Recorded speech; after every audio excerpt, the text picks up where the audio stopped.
اي برودكت مربوط باحتياج. الايربودز ماكس لا يلبي احتياجات. انا نشوف الايربودز ماكس كتحفه فنيه.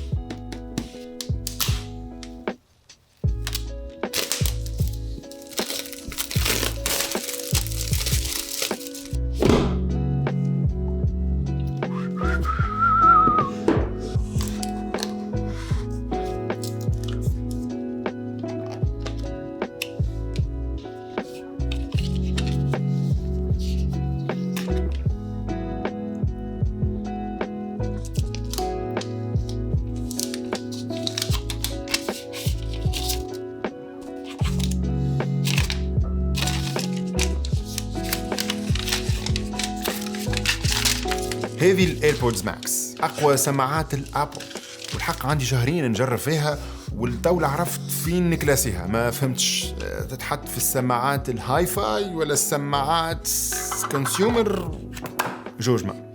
ففي الفيديو هذه مع بعضنا باش نفهموا شنو هي القيمة المضافة وشنو هو الهدف من المنتوج هذايا وليش كون وفاش يصلح وفاش يبيع، وكمامة باش نحطها في مواجهة مباشرة مع سماعة تسوى شطر سومها، واللي هي راه تعتبر سماعة خشينة، The Bose QC35 Mark II. هذه سماعتي الشخصية، هذه ما شريتهاش، هذه تجي لتونس في حوالي ما بين 2000 و 3000 دينار، الله غالب ديوانة وفازت.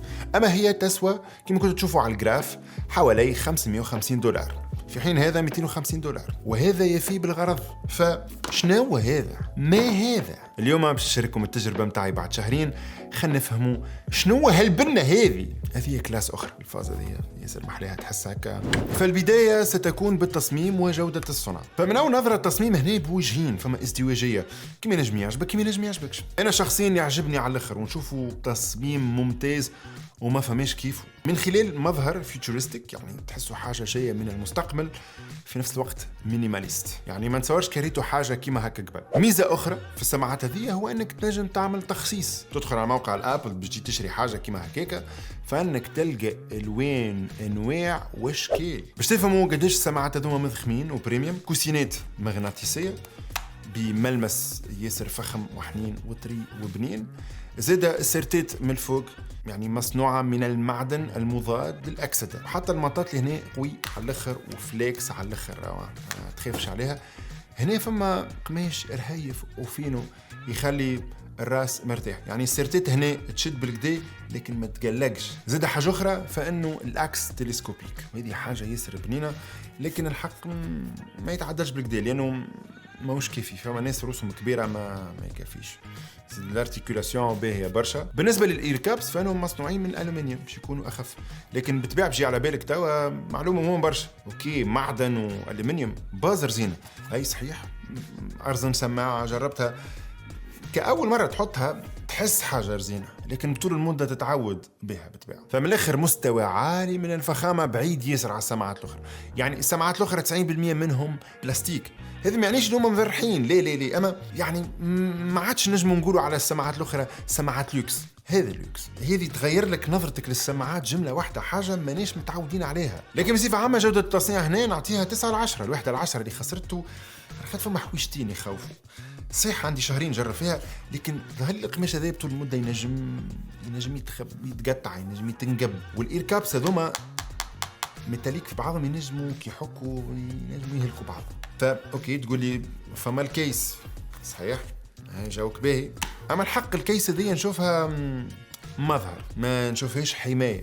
بالعكس الساعة اللي مقلقني من جهة التصميم أنه السماعة هذه ما تتتواش، تبقى هكيكة، تبقى في الشكل هذايا، معناتها تحسها حاجة فينو. يعني البنة متاع أي تقنية سمعية من أبل أنها فيها بوس معينة تكونكتي مباشرة، يعني الدومة أنت تحلها من الباك ولا تخرجها تقربها من آيفونك ولا آيبادك ولا أي تقنية أبل، فأنا مباشرة يكبتها تقبلها تنزل وكاو. بالطبيعة إذا باش نعملوا سيميليشن صغيرة، فإنه إذا توا فما موسيقى تمشي، إذا نهز كعبة من الكعبات فأنا الموسيقى توقف، وإذا نحيها جملة تكونكتي رجع هكا تكونكتي سامبل على الآخر. فالانترفيس نشوفها براتيك، لأنه بزوز صوابع جيت تحط هنا وكاو. الفلسة الأولى اللي من هنا هي فلسة العزل. انا طبعا عشان اسمع في صوتي جمله ولا نحس في حاجه بيزار. في ايفونك تنجم تمشي على 3 اوضاع: وضع عادي، ووضع عزل الصوت اللي يخليك ما عادش تسمع شيء لبرا، ووضع ترانسبيرنسي اللي نحكيو عليه من بعد. اللي بجنب هنا هو الديجيتال كراون، اللي يعني شكله شكل الكراون اللي موجود في الابل واتش لكنه اكبر، واللمسه متاعه يعني سحريه. فما دقه في تغيير الصوت، والابن اكثر انها تاكتايل، فما هابتكس. هنا وانت تدور تسمع في حس في السماعه اليمين متاع التكتيك، وكانك هكا عرفت المجرم اللي يحب يحل خزنه. تك تك تك تك تك. السماعات الطياره الاخرى يحاول يحط لك برشا فلس باش انت تحاول تكون عندك فلكسبيليتي في الاستعمال، فانه يعني ابل هنا تحط لك زوز فلس هكا. وحتى ديجيتال كراون يعني نازله بركه بوز، نازله بركه بلاي، اذا ضربتين تمشي الموسيقى اللي بعد 3 ضربات ترجع بتوالي، والكراون دورو باش تزيد ولا تنقص في الفوليوم.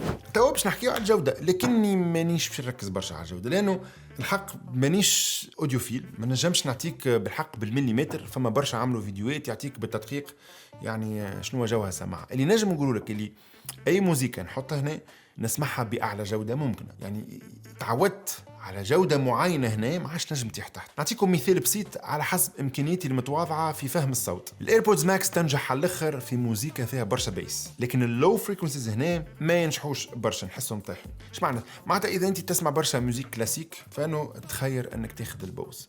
لكن في الجودة باش نحكي على العزل الحق هنا يعني حاجة ياسر طيارة، وهنا نولي نحط البوز على شيرة. فما زوج أنواع متاع عزل. فما العزل الباسيف اللي هو مربوط بالشكل وبالكوسينات يعني فيزيك، وفما الاكتيف نويز كانسليشن العزل متاع الضوضاء اللي هو تكنولوجيا جديده تنجموا تشوفوا الفيديو هنا، اللي هو عندك ميكرووات البرة يسجلوا لك الضوضاء ويعملوا لك صوت عكسه باش يحاولوا ينقصوا منه ينيليوه يديزاكتيفيوه في ودنك انك تسمعه اقل. الحق هنا جودة العزل طايرة على الآخر، لأنه كومبو ما بين الباسيف والأكتيف، يعني زوز فرد وقت. كي تحط يعني ما عادش تسمع حتى شيء. ترانسبيرنسي مود هو استغلال نفس الميكروات اللي يعملوا العزل لكن بالعكس، لانه تلمون الباسيف نويز كانسليشن هنا الكوسينات ياسر مسكرين، فما انعزال ممتاز هنا، انه اذا يبدا في وضع عادي ما نجمش نسمع الامور دايره بيه. فتحط مود ترانسبيرنسي اللي يولي يبعث لك الصوت الداخل، والحق يعطيك جودة طبيعية جدا، فما تحسش انك حط حاجة يعني بالحق. يعني هذه اول سماعة فيها ترانسبيرنسي مود اللي يخليني نحس انه نسمع صوتي بطريقة معقولة ولوجيك، واصلا يخلي عندك حساسيه للاستماع خير حتى من هي بلاش كاسك. هذه حاجه يصير طياره. الحق كل شركه عندها الانترفيس نتاعها، لكن انترفيس الابل ممتازه، لانه يعني بوز ما تصنعش تليفونات، اما ابل تصنع التليفونات، تصنع السماعات. ايكو سيستم على قريب باش نعمل لكم فيديو باش تفهموا وش معناتها ايكو سيستم، لانه ابل عندها نقطه قوه غير عاديه. شفتوهم الحجرات نتاع اللي لمهم ثانوس هذوكم نتاع الافنجرز، كيما الحجرات هذوكم فهمت يعني كي تحط تقيت كل مع بعضهم inevitable بالحق راهو برجوليه ياسر بينا مع بعض. السماعه هذه وحدها بلاش ايفون بلاش ايباد بلاش اي ماك لا احكي فيها، اما كي يبدا عندك الكلهم وهي تزيدها.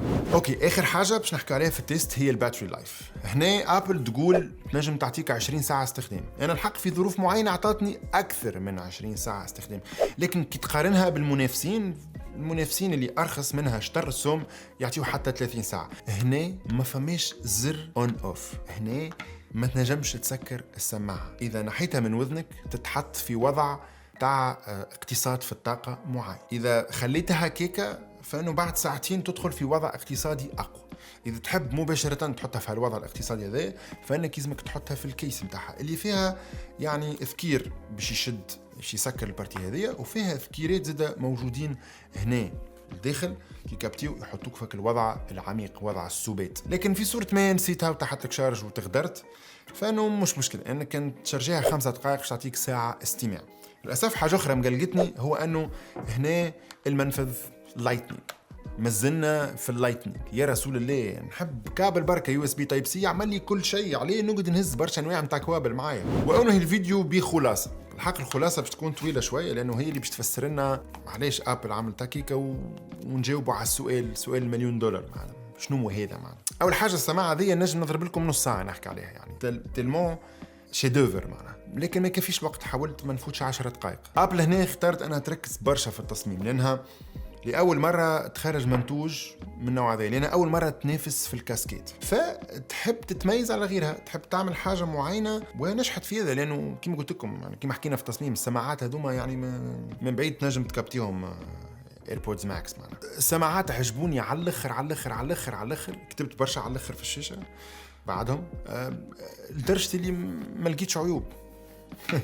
العيب الوحيد هو السعر. فلازمنا نعترفوا انه السماعه هذه ماهيش لي انا، على الرغم اني ابل فان بوي، ماهيش لي انا. اذا حاجتي بتجربه الابل نجم نستعمل الايربودز برو متاعي وجوي احلى جو. فبالسعر متاعه نجموا نصنفوا الشيء هذايا كمنتوج فخم، product of luxury. يجي نشوفوا الديفينيسيون متاع luxury: a state of great comfort or elegance, especially when involving great expense.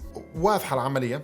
في العادة أي منتوج يكون موجود استجابة لحاجة معينة. يعني احنا قرينا في التكنيك واحنا صغار مراحل إنجاز المنتوج، يعني تحليل الحاجة ودراسة إمكانية الإنجاز، تحليل الحاجة. أي برودكت مربوط باحتياج. الإيربودز ماكس لا يلبي احتياجات، وأنا مش نحكي على السوم يعني مش خاطر غالي يعني فما حاجات غالية وتلبي احتياجات. أنا نشوف الإيربودز ماكس كتحفة فنية، حتى الكيس متاعها تحسها إكمالة الشيدوفر من نوع معين. يعني فهمتوا علاش ما التتواج يلزمها تبقى هكا. السماعة هذه ستاتو، كي نبدأ أنا شاريها وشددها في يدي، أنا سوريز، أنا أفوكادو بالفلاقي، تخلص مرتين سعر سماعة طيارة باش تتمتع بحاجة نوعا غير ملموسة، حاجة غير عملية، حاجة معنوية، قيمة من نوع خاص. حاولت نشارككم تجربة سماعات غالية برشا وخرجت بالاستنتاج هذا، يعني انه حاجة هذه قوية على مخاخنا. فما ناس معينة تنجم تهون باش تشتري حاجة كيما هكاكا. يلا سيدي، نتقابلوا مرة جاية. باي باي.